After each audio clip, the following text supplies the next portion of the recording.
पंढरपुर में एक स्वर्णकार हुए भक्त, नरहरि सोनार नाम उनका। क्या नाम था? नरहरि सोनार। वे शंकर भगवान के भक्त थे, शंकर भगवान के भक्त थे। और कैसे भक्त थे? एक एक शब्द लोग बोलते हैं, कट्टर, लेकिन बुरा मत मानिएगा, कट्टर अलग होते हैं। बहुत से लोग कट्टर नहीं होते, कटर होते हैं, जो खाली अपना पक्ष रखना, दूसरे के पक्ष को काटने का काम करते हैं, और उसी को वो कहते हैं हमारी कट्टरता है। हम शिव को मानते हैं तो विष्णु को ही काटते हैं, नहीं नहीं वो कुछ नहीं, नहीं नहीं कुछ नहीं। हम अमुक महात्मा को मानते हैं तो दूसरे महात्मा की काटते हैं, तो हम कट्टर नहीं है, हम कटर हैं। कट्टर होना अलग है, कटर होना अलग है।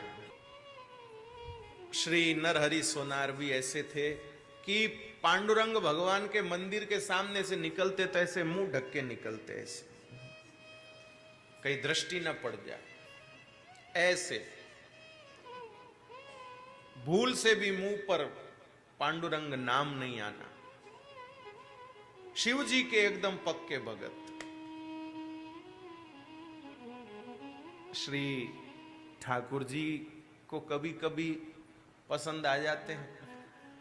अभी अभी चुनाव गई है तो कई बार एक पार्टी के नेता को दूसरे पार्टी का नेता पसंद आ जाता, तो वो जुगाड़ करता कैसे भी करके उसको अपनी पार्टी में लाने का, साम दाम दंड भेद कैसे भी, चाहे पैसे दे के लाओ, चाहे पद का लोभ दे के लाओ, चाहे सीट का लोभ दो, चाहे कुछ भी दो, लाओ, पसंद आ गए भाई। ठाकुर जी के भी मन में आई कि इसको तो लाना है अपनी तरफ। खैर शिव और हरि तो एक ही हैं, ये तो इनकी आपस की आनंद लीला है। एक भक्त वो गया नरहरि सोनार के पास, ध्यान से सुनिएगा, बड़ी सुंदर कथा है। एक भक्त गया नरहरि सोनार के पास और जाकर के बोला कि मुझे पांडुरंग भगवान के कमर की करधनी बनानी है, ठाकुर जी के कमर की करधनी बनानी है, सो तुम चल करके नाप लो और करधनी बनाओ। वो धंधे का भी सवाल। और वो सोचने लगा, मैं तो मंदिर के सामने से भी निकलता हूं तो मुंह ढक के निकलता हूं, मैं कहां जाके मंदिर में करधनी का नाप लूंगा। तो उसने कहा भाई मैं तो मंदिर में आऊंगा नहीं, तुम नाप लाओ, मैं उसके हिसाब से बना दूंगा। तो भगत ने ठाकुर